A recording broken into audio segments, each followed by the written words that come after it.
Hello guys, for today's video, I will share to you my journey in applying my Schengen visa.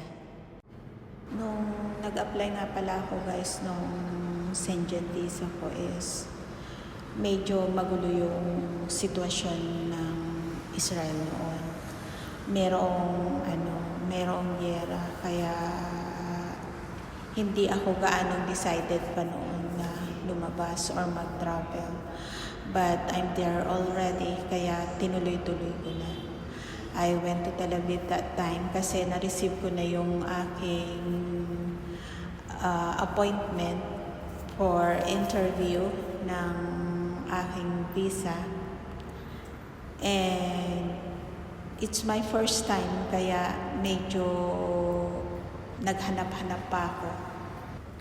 Lucky kasi I arrived on time kahit na naghanap-hanap pa ako kasi syempre hindi pa ako gaano familiar doon sa place. And nakakuha ko naman agad. So before nga pala kayo guys pupunta doon, kailangan dala nyo na lahat yung mga requirements nyo. Ayan guys, I arrived on time. Ayan yung place. It's better kung kung bago pa lang kayong first time yung pupunta doon, it's better na you take taxi na lang. Kahit na medyo mahal, at least sigurado kayo at hindi na kayo maghahanap-hanap pa ng lugar. So, yun lang yung advice ko sa inyo. I arrived there on time.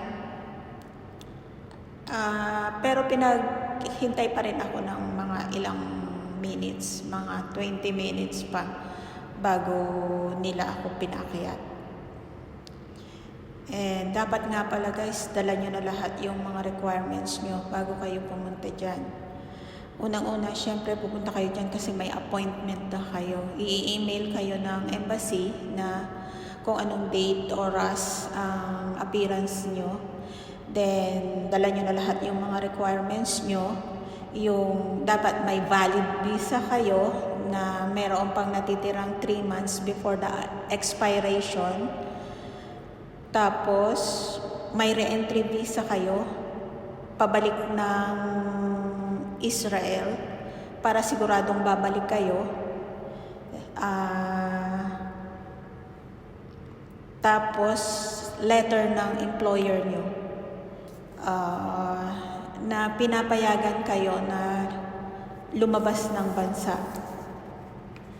Tapos may kalakip yun na ID ng employer nyo. Kung ang employer nyo ay hindi na nakakapagsulat or hindi na nakakapagsalita, yung balabait nyo o yung anak, kung sinong nagmamanage ng ari-arian ng matanda. Yun, ID nila pareho. ID ng anak, contact number ng anak, yung ID ng matandang inaalagaan nyo. Ayan guys, yung pag-a-apply ko, then pababalikin pa kayo ng 10 days. It depends kung gaano katagal. Nung bumalik ako guys, ayan, nag-ceasefire na noon nung bumalik ako. But, kahit ceasefire na, umatake pa rin yung kalaban. Kaya ako ay na-stranded sa train station ng mahigit na 1 oras.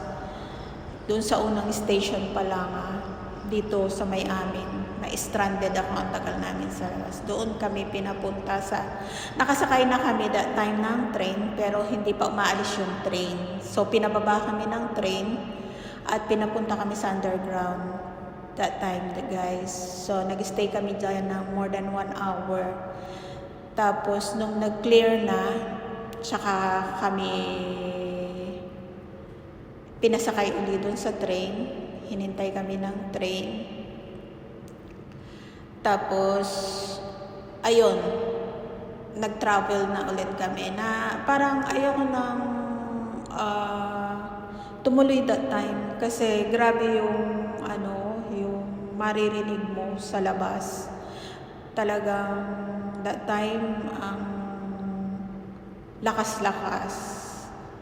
So, but kailangan kong pumunta kasi releasing na nung aking